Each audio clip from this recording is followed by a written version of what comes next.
Na EBD, eles estarão falando aqui na nossa escola dominical, vão compartilhar algo aí a respeito dos ciganos, a respeito do que Deus já fez na vida deles e também meditar nas Escrituras. Fica o convite, domingo, 9 horas da manhã, na nossa EBD. Ele é o pastor Valdir, é o presidente hoje nacional da MASSE, que é a Missão Amigos Ciganos, né? Está aqui a nossa bandeira. Creio que muitos dos irmãos têm orado, têm intercedido para que o Evangelho chegue, né, aos ciganos e hajam convertidos ao Senhor Jesus, que adore o Senhor Jesus. Vamos meditar na palavra. Abra comigo Evangelho de Marcos, capítulo 12. Evangelho de Marcos, capítulo 12.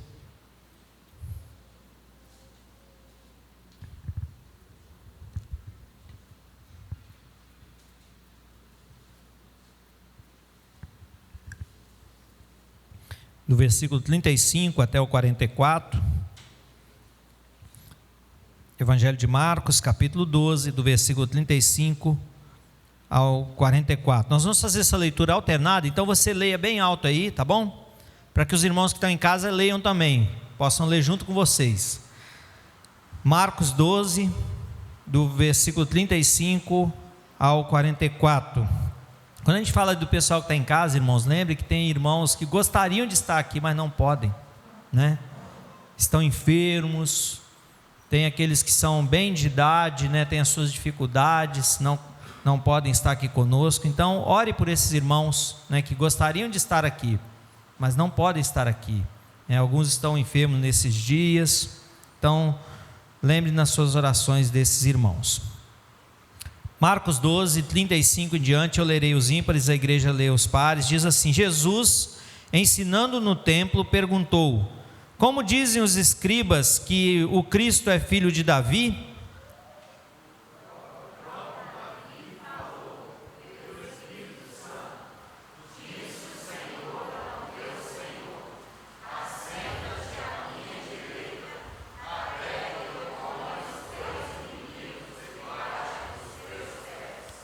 O mesmo Davi chama-lhe Senhor. Como, pois, é ele seu filho? E a grande multidão o ouvia com prazer.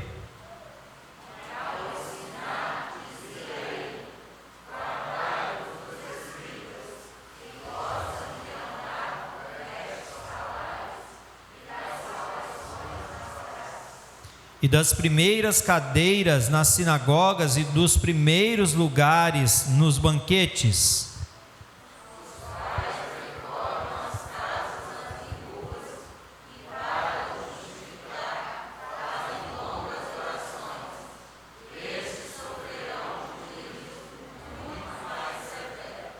Assentado diante do gasofilácio, observava Jesus como o povo lançava-lhe o dinheiro.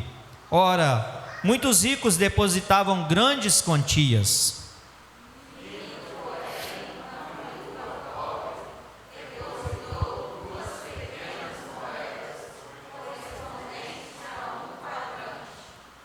E chamando os seus discípulos, disse-lhes: em verdade vos digo, que esta viúva pobre depositou no gasofilácio mais do que o fizeram todos os ofertantes.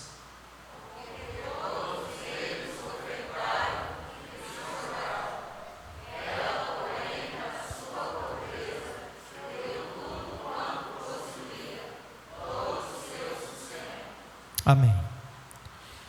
Queridos, o Senhor Jesus, quando Ele aqui veio, Ele veio para ser aquele, para dividir.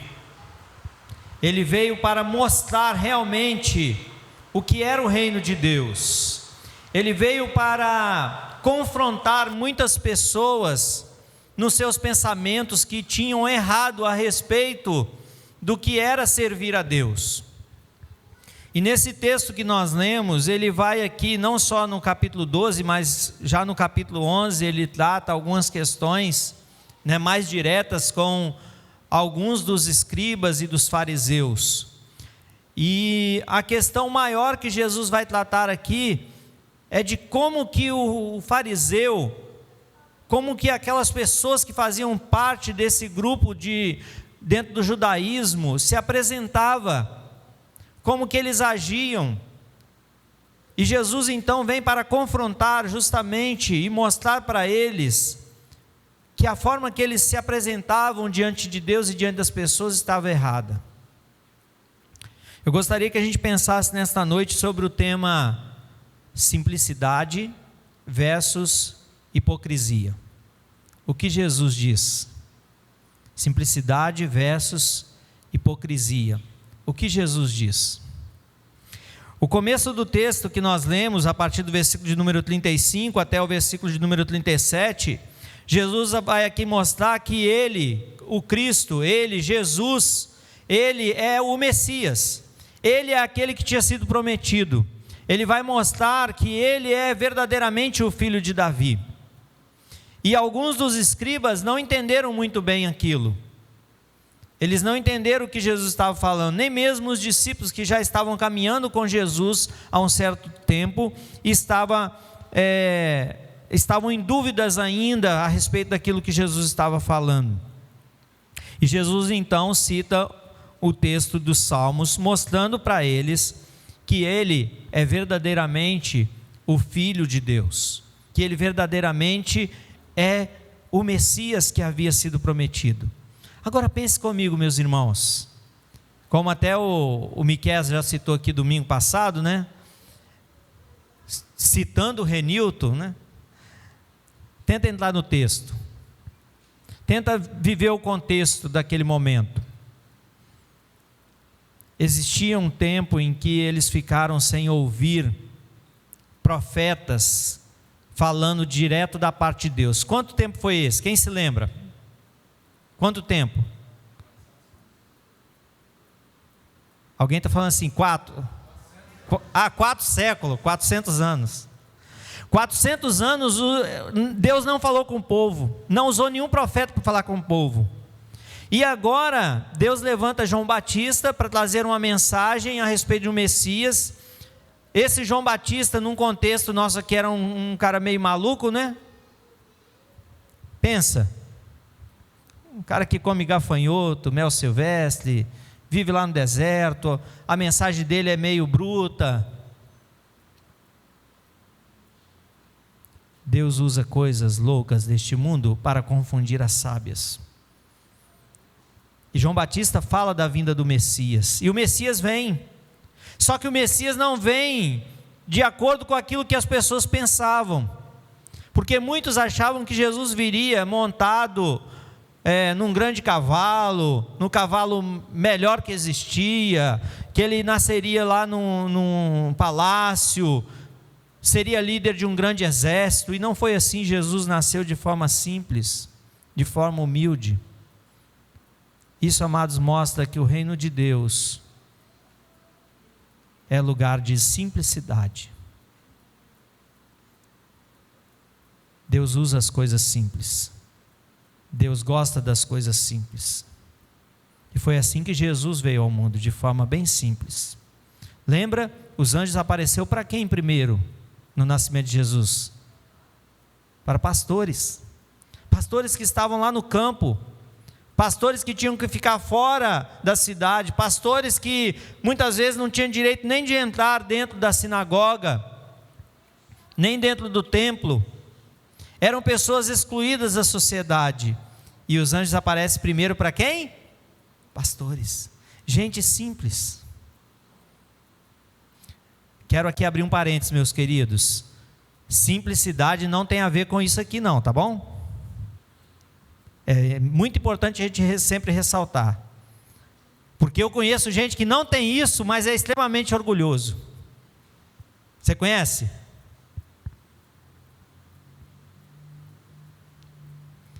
Uma vez eu fui dar uma coisa para uma pessoa, achando que estava ajudando ela, ela não quis não.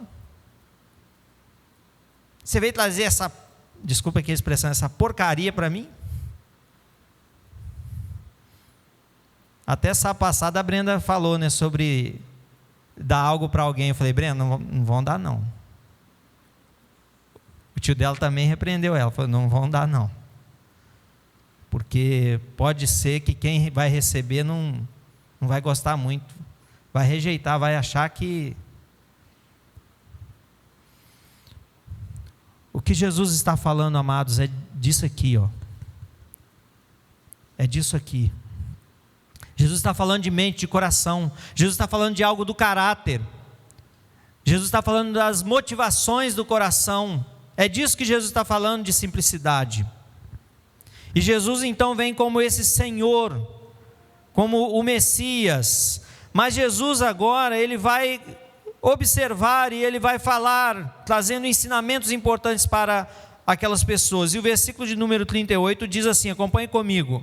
E ao ensinar, dizia ele, primeiro, guardai-vos dos escribas, que gostam de andar com vestes talares, e das saudações nas praças, e das primeiras cadeiras nas sinagogas, e dos primeiros lugares nos banquetes, os quais devoram as casas das viúvas, e para justificar fazem longas orações, estes sofrerão juízo muito mais severo.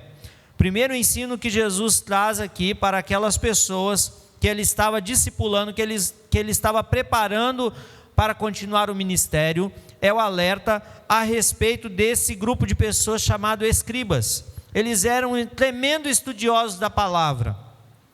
Eles conheciam o Pentateuco, eles conheciam o que os profetas tinham dito, eles conheciam toda a narrativa judaica, eles ouviram dos seus pais, dos seus avós, dos seus tataravós. Toda a lei de Deus eles conheciam, Marcelão. Mas o problema era o coração, o problema era a motivação. Eles faziam para aparecer. O texto fala que eles andavam com vestes sofisticadas, só para se aparecer. Na sinagoga eles tomavam os primeiros lugares, porque primeiro lugar naquele tempo era lugar de honra. Então quem sentava na frente, nas primeiras cadeiras na sinagoga, era um lugar de honra. Normalmente as pessoas se sentavam em qualquer um dos outros lugares, e o chefe da sinagoga então falava, ó, nós estamos recebendo aqui o fulano de tal, ele é uma pessoa importante, então ele vai sentar aqui. Mas os escribas não, eles já iam lá e tomavam logo o lugar, porque eles queriam se posicionar. Mas tem outro problema que Jesus condena aqui, amados, e terrível. E o texto fala que vai vir um julgamento severo, um juízo severo por causa disso. Sabe o que esses escribas faziam, irmãos? Eles entravam na casa das viúvas, e aí eles começavam a fazer longas orações. Sabe por que, presbítero Endo, que eles faziam longas orações? Porque enquanto a oração estava demorando, eles estavam roubando o que a viúva tinha, o pouco que a viúva tinha. Já pensou? A viúva já não tinha quase nada, era uma pessoa desprezada, e aí eles faziam uma oração demorada, como se fosse um gesto de santidade. Entendeu, Rodrigão? Ó, fulano é santo, a oração dele demora 10 minutos, demora 15 minutos, mas na verdade, quanto mais se demorava a oração, mais eles roubavam.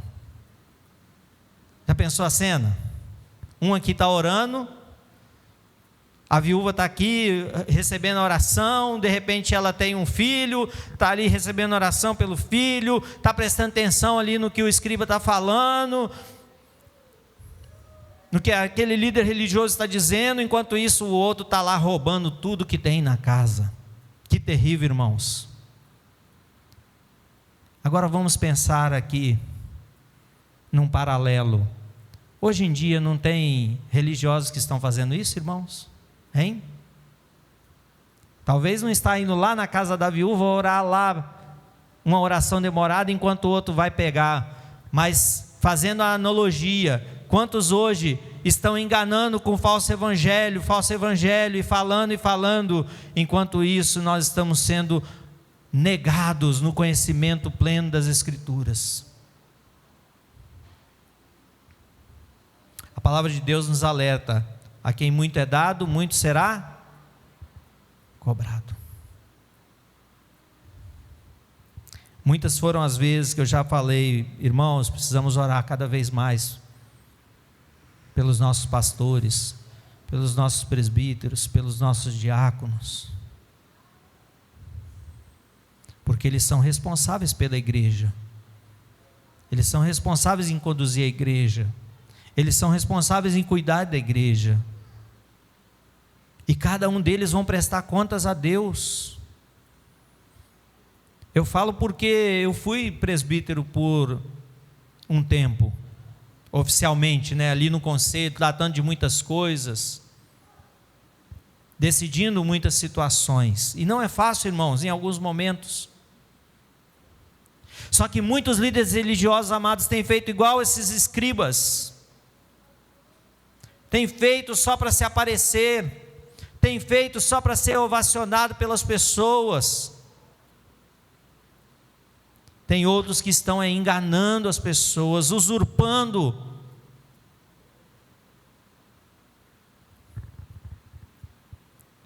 Jesus diz: estes sofrerão juízo muito mais severo.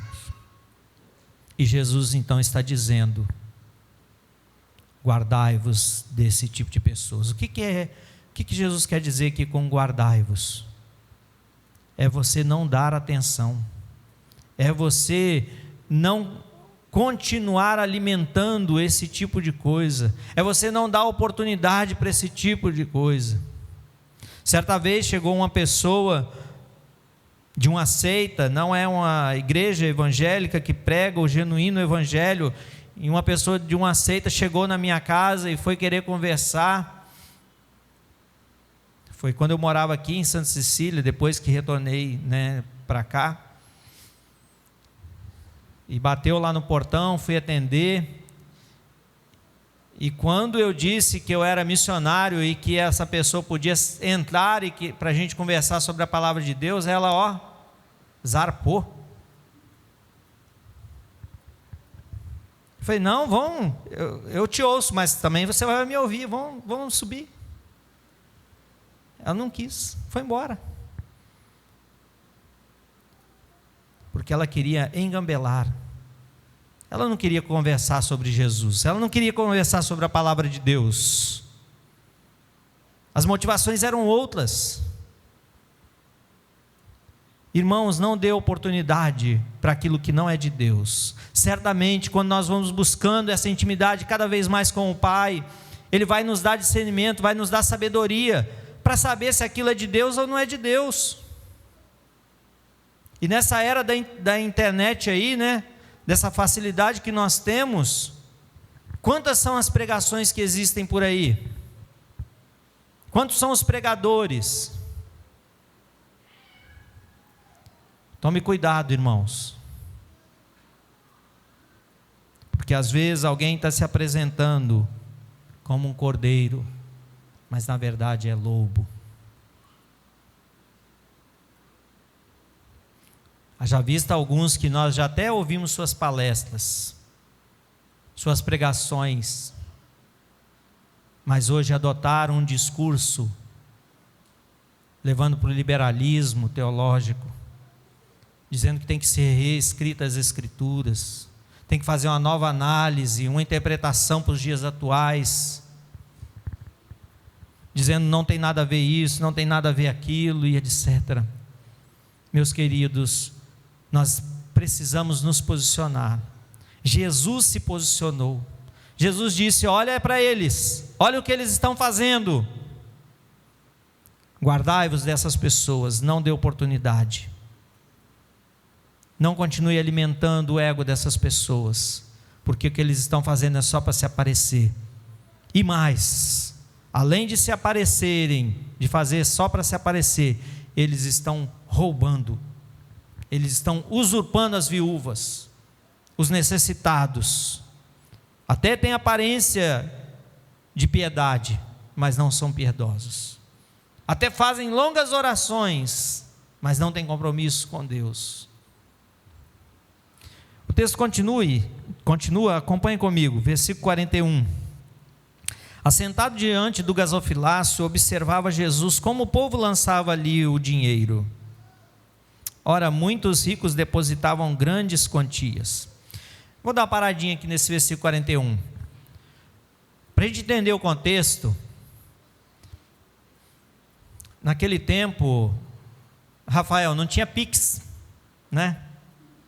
Pix facilitou a vida de muita gente, o PicPay, né? Qual é o seu PicPay? Então o dinheiro já está na conta, daqui para ali. Naquele tempo, amados, um rico, quando ia ofertar, Edinho, já pensou Edinho entrar aqui, rico? Estou brincando, tá, Edinho? Mas um rico, quando ele ia levar a sua oferta, geralmente ele levava 2, 3, 4, 5 empregados, e cada um com uma sacola de moedas, pastor Valdir. Cada um com seus sacos, e levava lá aquele monte de moeda. E quando ele ia depositar no gasofilácio, você já pensou aquela fila de funcionário? Hein, Floriano? Fila de funcionário jogando aquela moeda, vai caindo moeda. Todo mundo está vendo, hein, Lívia? Ó, fulano é rico, ó o tanto de moeda. O cara trouxe 5, 6, 7 pacotes de moeda, sacos de moeda, e vai colocando moeda no gasofilácio. Todo mundo sabia quem era a pessoa. E Jesus está ali observando. O texto fala que Jesus ficou sentado. A Bíblia não fala quanto tempo, se foi meia hora, 1 hora, 2 horas, 5 horas. Quanto tempo Jesus ficou observando? O texto fala que Jesus ficou observando as pessoas depositarem. E ele viu que muitos ricos faziam isso, grandes quantias. Mas olha o versículo 42. Vindo, porém, uma viúva pobre, depositou 2 pequenas moedas, correspondente a 1 quadrante.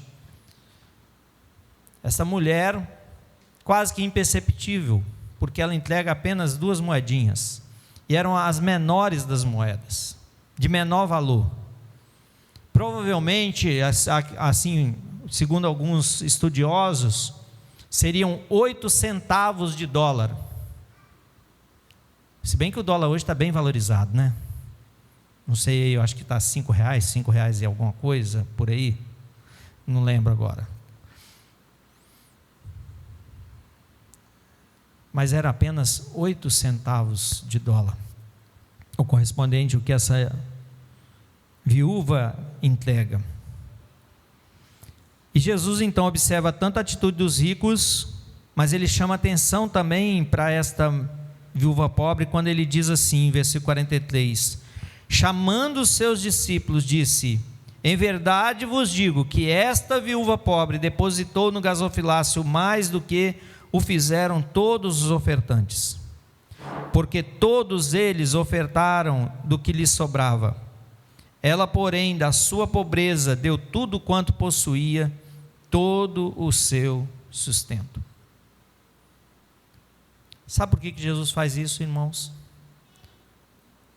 Porque ele quer ensinar os discípulos. Veja que ele chama os discípulos, versículo 43, chamando os discípulos.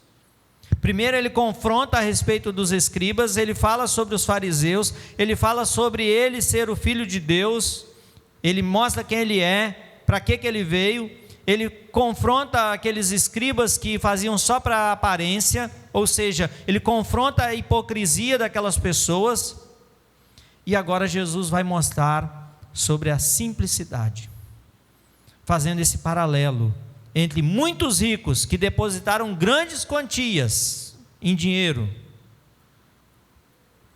mas ele chama atenção para uma viúva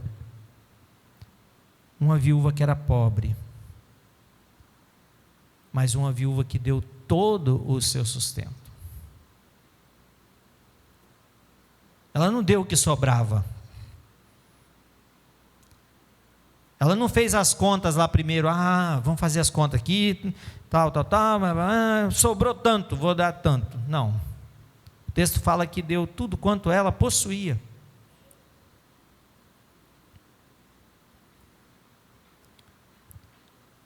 Algumas pessoas, alguns pregadores, já até usaram aquela expressão, fulano falta converter o bolso. Você já ouviu essa expressão? Fulano falta converter o bolso. Eu já usei essa expressão também. Irmão, se falta converter o bolso, falta converter tudo. Sabia? Porque nós todo o nosso ser, toda a nossa vida, tudo que Deus colocou nas nossas mãos, tudo é do Senhor, tudo é para a glória do Senhor. Ramon, você que é o mais novato aí, e o Rodrigo, né? Acho que vocês devem ter estudado lá com o Miqueias, né? Com o pastor, na classe de catecúmenos. Qual o fim principal do homem? Primeira pergunta do catecismo: glorificar a Deus e gozá-lo para sempre. Ou seja, ter prazer em Deus sempre, viver para a glória de Deus sempre. Então é toda a nossa vida. Só que algumas daquelas pessoas ricas faziam por aparência, fazia por hipocrisia, fazia por fazer. E a minha pergunta para você nesta noite, meu querido, minha querida, é: você tem feito por fazer? Não estou falando nem da entrega do seu dízimo, da sua oferta, eu estou falando da sua vida. Você tem simplesmente feito por fazer?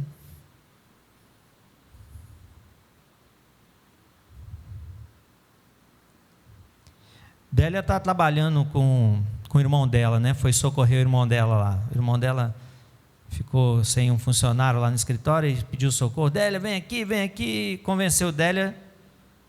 Pronto, acabou o meu almoço fresquinho, né? Mas Deus é tão bom que Brenda já está fazendo almoço fresquinho. Olha que coisa boa. Estou brincando, mas Délia foi trabalhar ali com o irmão dela, numa oficina de caminhões ali em Viana, na entrada de Areinha, e o irmão dela passou a fazer um culto toda segunda-feira de manhã e toda sexta-feira de manhã lá. E aí ele: Natanael, então você vem aqui trazer a palavra toda semana, uma vez por semana pelo menos, né? Então eu combinei com Délia, na segunda ela faz, na sexta eu faço. E sexta-feira da semana passada eu falei para os funcionários lá, deve ter o quê? Uns 12, 14 por aí, funcionário. E eu falei para eles, falei assim, ó, eu estou falando isso aqui não porque o Nilson pediu para mim falar, porque ele me pediu para falar da palavra de Deus, mas eu disse para eles: o que vocês fizerem, não façam para ele, não façam nem por causa da sua família, façam para Deus. Meus queridos, se a gente fizer assim é muito melhor. Os hipócritas, tanto esses escribas, esses fariseus, quanto esses ricos, eles faziam só por fazer, eles não faziam para Deus. Sabe por quê, irmãos? Porque Deus conhece o nosso coração, Deus conhece o que vai no íntimo. Tem coisas que Délia nem sabe, mas Deus sabe sobre a minha vida, e vice-versa. Só que tem gente que acha que está enganando Deus. Tem gente que está fazendo tipo Rafael, Ananias e Safira. Combina as coisas, vamos fazer assim, e na hora H não faz nada. Deus conhece as nossas motivações. Deus conhece o nosso coração. Meu querido, o nosso caráter, ele é deformado pelo pecado. O pecado faz com que nós nos afastemos do propósito de Deus. O pecado faz com que nós não amemos Deus e não amemos ao próximo como a nós mesmos, porque esse é o maior mandamento que Deus deixou para nós. E por causa disso nós temos atitudes semelhantes a essas pessoas, tanto aos escribas, quanto aos líderes religiosos, quanto a esses muitos ricos. Meu querido, a palavra de Deus nos alerta que nós não devemos ser hipócritas. Nós não devemos ser como os hipócritas. Mas a palavra de Deus fala para nós sobre a bênção de fazermos com sinceridade, mesmo falhos, imperfeitos. Já foi até orado aqui. Mesmo falhos, imperfeitos como nós somos, precisamos ser mais sinceros diante de Deus. precisamos viver essa vida simples. O texto fala para nós que Jesus observou. Jesus viu que aquela viúva pobre levou ali 2 pequenas moedas. Jesus diz que ela deu mais do que fizeram todos os outros. Talvez alguém que gostasse de finanças ou de matemática, alguém bem racional, dizer: Jesus está doido. Olha, o fulano trouxe vários sacos de moeda, encheu o gasofilaço de moeda. Jesus não está bem da ideia, não. Como essa mulher que jogou 2 moedinhas ali, 2 metretazinhas, deu mais do que todos os outros? Jesus explica: os outros deram do que sobrou, mas ela deu sacrificialmente, porque ela deu tudo que possuía, todo o seu sustento. Você já parou para pensar, será que faltou para essa viúva, irmãos? Será que faltou para essa viúva? Será que ela ficou com fome? Será que ela morreu logo em seguida a essa oferta? Hein? O texto não fala mais sobre essa viúva. O texto não narra o final da vida dessa viúva. Mas o texto nos mostra que Jesus conhecia o coração desta mulher. E Jesus então diz: olha, esta mulher fez mais do que todos os outros, porque ela deu a si mesma. Ela se ofereceu ao Senhor. Vale a pena, amado, servir ao Senhor. Vale a pena. A grande questão é que nós gostamos de controlar a nossa vida. O grande problema é que nós gostamos de fazer o controle das coisas. Meu querido, entenda, eu não estou dizendo que você não deve planejar, tá bom? Eu não estou dizendo que você não deve se organizar. O que eu estou dizendo é que nós precisamos confiar em Deus. Aliás, antes de fazer o planejamento, antes de fazer a sua organização, antes de fazer a sua agenda, antes de ver se eu compro isso ou não compro, primeiro nós precisamos orar a Deus. Senhor, isso é do teu querer? Senhor, eu estou pensando em planejar isso, eu estou pensando em adquirir isso, em comprar aquilo, é da tua vontade realmente? Isso é para a glória do Senhor?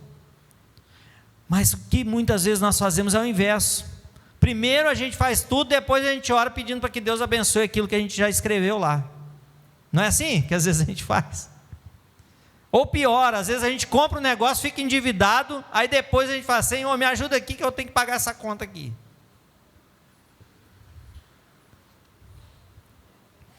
Vou pedir licença para falar de algo pessoal. Lá em casa, eu e Délia, e os meninos já estão aprendendo também, a gente costuma usar a gente costuma fazer a seguinte analogia. Vou falar sobre quando a gente quer adquirir algo. A gente fala assim: primeiro a gente começa a namorar, depois a gente noiva com aquilo, para depois ter o casamento. Teve algumas coisas que não chegou ao casamento, não. Acho que nem chegou no noivado, no namoro já desistiu, entendeu, Marcelão? A gente precisa buscar em Deus a direção para tudo na nossa vida. O problema é que a nossa sociedade, ela é extremamente consumista, e ela quer ensinar para a gente isso, e quando a gente cai nessa onda, a gente se dá mal. Jesus está mostrando que vida simples agrada a Ele, que vida simples agrada a Deus. Devote a sua vida a Ele. A sua vida, ofereça a sua vida para Ele. Senhor, a minha esposa, o meu esposo, o meu filho, a minha filha, a minha casa, o meu veículo, a minha bicicleta, a minha moto, tudo é do Senhor, tudo é do Senhor, mas entrega mesmo, E descansa que Deus vai prover tudo que for necessário para a sua vida. Eu não estou falando que é para você trazer tudo aqui e colocar aqui não, tá bom? Não é isso. Eu estou falando aqui é você caminhar na sua vida, sabendo que tudo pertence a Deus. Que tudo deve ser colocado diante de Deus.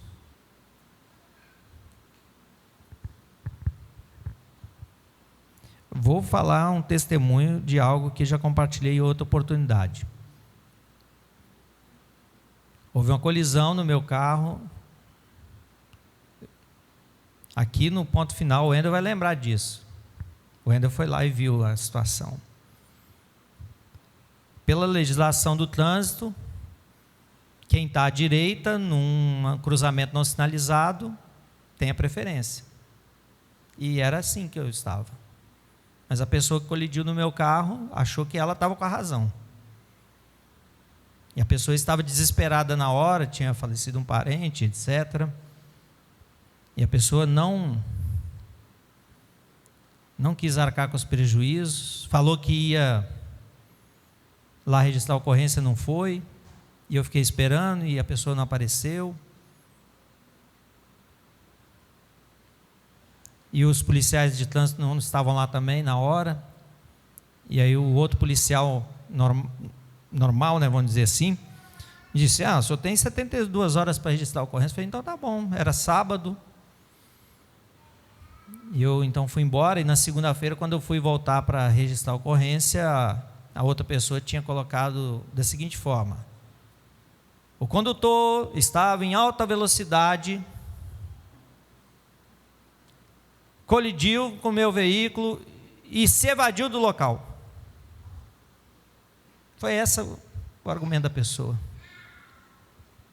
O Natan estava junto, e na hora da colisão, o Natan falou assim: você não vai fazer nada não, pai? Eu falei: não, vamos ver a reação da outra pessoa, né? Fiquei tranquilo, sentado. E aconteceu tudo isso. Passou-se um tempo, fui lá, registrei a ocorrência, coloquei a minha versão, e passou-se o período, e eu falei com a pessoa: não, da minha parte está tudo tranquilo, eu só registrei a ocorrência para me precaver de qualquer coisa lá na frente, mas o meu carro já está consertado, meus cunhados consertaram o carro, gastei R$300 para consertar o carro. E o meu argumento com o dono do carro era: vão lá, vão negociar, vão combinar, ver o que cada um faz. E eu coloquei para Deus, falei: não vou, porque quando eu fui no primeiro campo missionário, eu decidi que eu não ia entrar na justiça por nada, tudo eu ia colocar diante de Deus, quando eu sofresse qualquer injustiça pessoal. Passou-se um tempo, menos de um mês, pastor Gilberto, falecido, né, me ligou, não sabia dessa história. Pastor Gilberto me liga e fala assim: Natanael, você anda muito aí, roda para lá e para cá, e a nossa igreja aqui em Bela Aurora resolveu votar para você R$300 por um ano. Meu prejuízo foi de R$300 uma vez. E a igreja de Bela Aurora, o conselho de Bela Aurora, sem saber, votou R$300 durante um ano. Essa pessoa, eu conversei com ela depois, né, numa boa, encontrei com ela em outra oportunidade, e passou. Eu coloquei diante de Deus. Simplicidade, irmãos. Não sou melhor do que ninguém aqui, sou pecador falho, mas é necessário, irmãos, nós decidimos viver uma vida de simplicidade e colocar tudo na nossa vida diante de Deus. Mas vai faltar dinheiro. Eu, Délia, Natan e Brenda, a gente pode dizer, passamos alguns apertos na caminhada até hoje, mas não faltou. E poderia dar muitos testemunhos aqui de muitas vezes que eu quis ir em congresso, viagem do cigano lá no Trindade, pastor Valdir. Eu querendo ir, não tinha dinheiro, e orando, pedindo a Deus, se fosse da vontade de Deus, que Ele abrisse as portas para mim ir. E eu fui convidado por causa do Perspectiva a pregar numa igreja, Assembleia de Deus Comunhão Cristã, em frente à UFES ali, uma igreja grande. Fui lá pregar naquela igreja. O dinheiro que eles ofertaram deu para mim pagar as passagens aéreas de ida e volta lá em Goiás. Deus é assim, irmãos.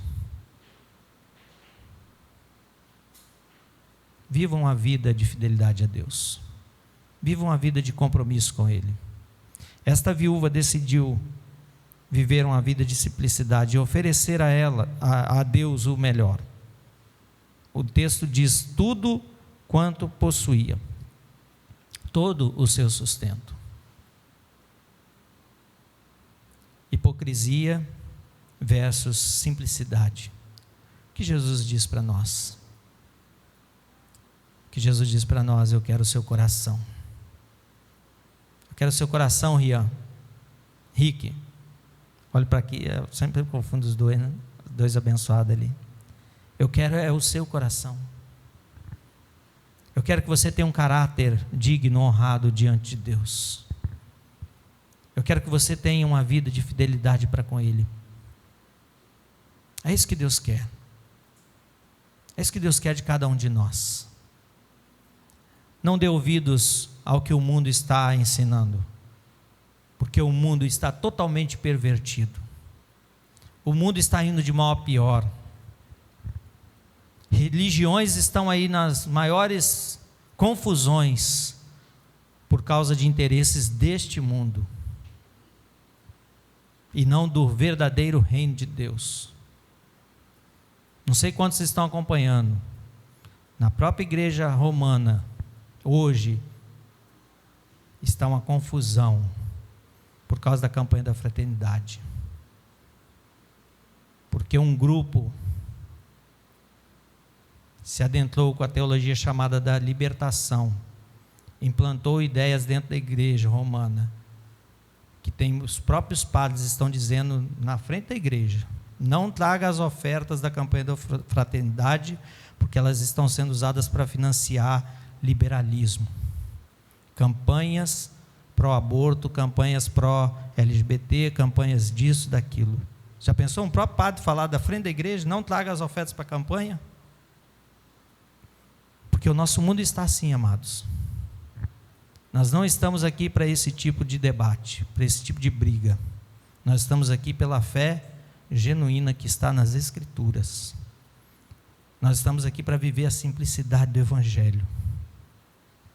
Nós estamos aqui para glorificar a Deus. E nós glorificamos a Deus com a nossa vida. Por onde nós passamos, será que as pessoas estão dizendo: ali vai um servo de Deus? Será que no nosso trabalho nós somos conhecidos como alguém que serve realmente a Deus? Será que na hora do aperto as pessoas chamam a gente para orar? Fulano, você é um servo de Deus, ora aqui por mim, eu estou passando por esse problema. Será? Será que nós como igreja estamos sendo perseguidos por causa do Evangelho? Por causa do Evangelho, tá? Não estou falando por causa de confusão extra, não. Por causa do Evangelho. Vivamos, amados, o verdadeiro Evangelho. Vivamos a simplicidade do Evangelho, que é Jesus, que é vida nova, é vida transformada, é se oferecer por inteiro ao Senhor e dizer: Senhor, a minha vida é tua, a vida da minha família é do Senhor. Aquilo que o Senhor colocou para nós cuidarmos aqui, para nós administrarmos, é para a glória do Senhor. Nós somos chamados a servir ao Senhor. E somos chamados a fazer com alegria. Meu querido, tenha prazer em estar aqui, reunidos igual nós estamos. Tenha prazer em participar no reino de Deus. Peça ao Senhor: Senhor, em que eu posso ser útil no reino de Deus? Há poucos dias o Danilão, né Denise? Falou aqui, ó, na frente. Danilo hoje está lá na transmissão, ó. Acho que pela primeira vez ele está lá sozinho, se virando lá. Mas ele disse aqui, ó, eu achava que não precisava, porque eu vi ali o Pedro no slide e tal. E aí, quando me chamaram, eu até fui. E eu entendi a importância. É assim, irmãos.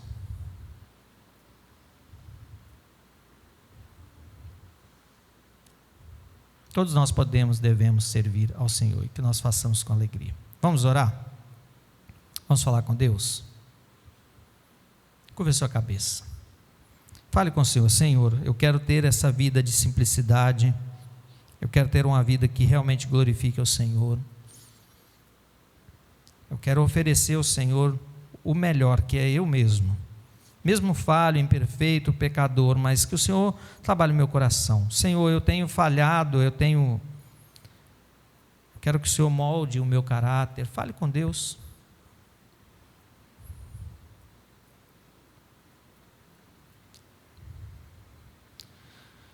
Senhor Deus, é verdade que mesmo o nosso melhor ainda é imperfeito, mas muito obrigado por tua graça salvadora, redentora, transformadora. É por isso que nós somos aceitos diante do Senhor, porque a tua graça nos salvou e nos redimiu.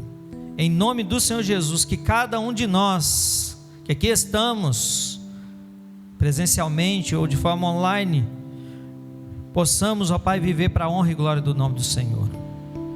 Que nós não venhamos a viver uma vida de hipocrisia, apenas de aparência, para que as pessoas vejam. Ó Pai, trabalhe o nosso coração. Se há hipocrisia, que ela seja deixada de lado, que ela seja desfeita, para que nós possamos, ó Deus, viver realmente como agrada ao Senhor. O Senhor conhece os corações, assim como o Senhor observou, reconheceu e mostrou para os discípulos, ensinando, ó Pai, o que realmente era ofertar ao Senhor, dedicar-se ao Senhor.